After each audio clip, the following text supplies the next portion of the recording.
다시 반복돼서는 안 될 세계 재난 19, 16위 공작. 불운의 아이콘 혹은 행운의 사나이? 2016년 3월 22일 이슬람 극단주의 무장단체 IS가 그만 벨기에 수도인 브뤼셀의 지하철역과 벨기에 최대 공항인 자벤텀 국제공항의 연쇄 테러 사건을 일으키고 맙니다. 저 뉴스를 봤던 기억이 납니다. 맞아요. 네. 그런데 부상자 중에 정말 기가 막힌 사연을 가진 사람이 있습니다.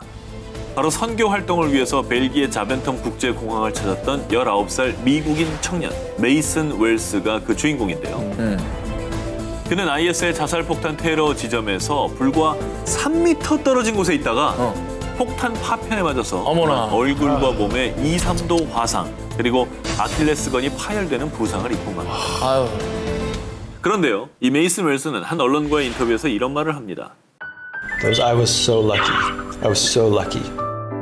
테러 때문에 생명의 위협까지 느낀 메이슨 웰스가 이런 황당한 인터뷰를 한 이유는 테러 현장에서 살아남은 게 처음이 아니었기 때문입니다. 아이고. 때는 2013년 4월 미국 보스턴에서 열린 한 마라톤 대회. 그런데 이곳은 삽시간에 대혼란에 빠지게 됩니다.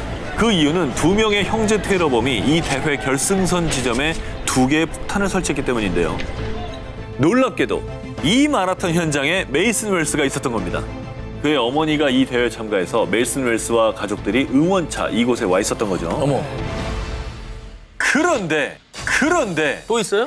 테러와의 악연이 여기서 끝이 아닙니다. 설마. 2015년 11월 프랑스뿐만 아니라 전 세계를 테러의 공포로 몰아넣었던 파리 테러 사건 기억나시죠? 기억나죠? 네.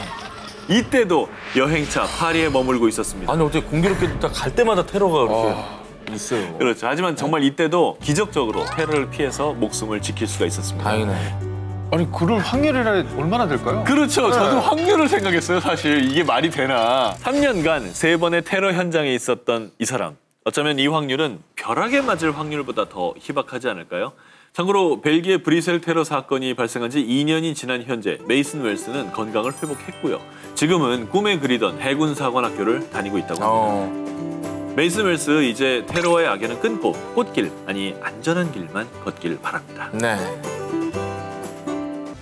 6개의 마을을 초토화시킨 붉은 진.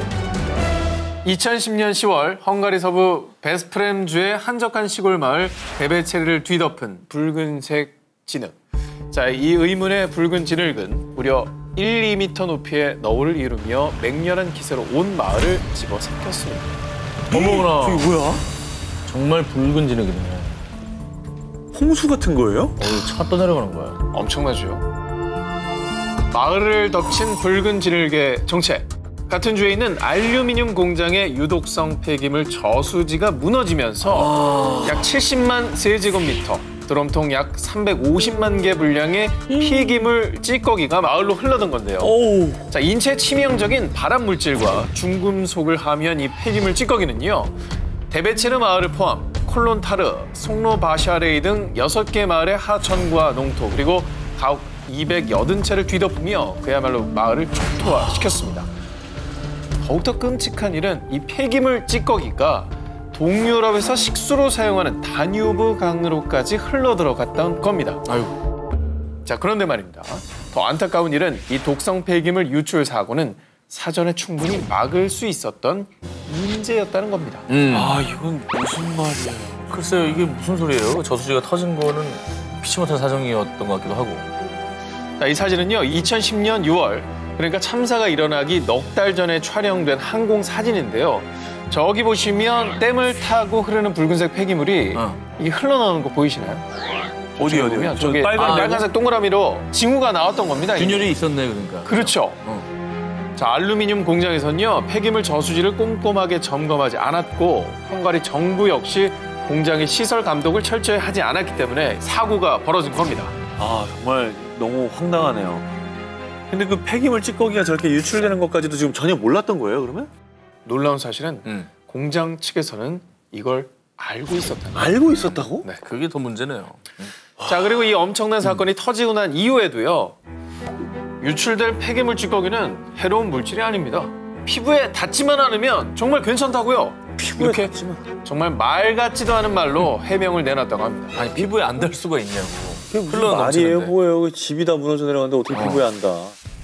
헝가리 정부는 이 사건 뒤에 피해 지역의 주민들을 이주시킨 뒤 오염된 지역을 복구시키려 뒤늦은 노력을 했다고 하는데요.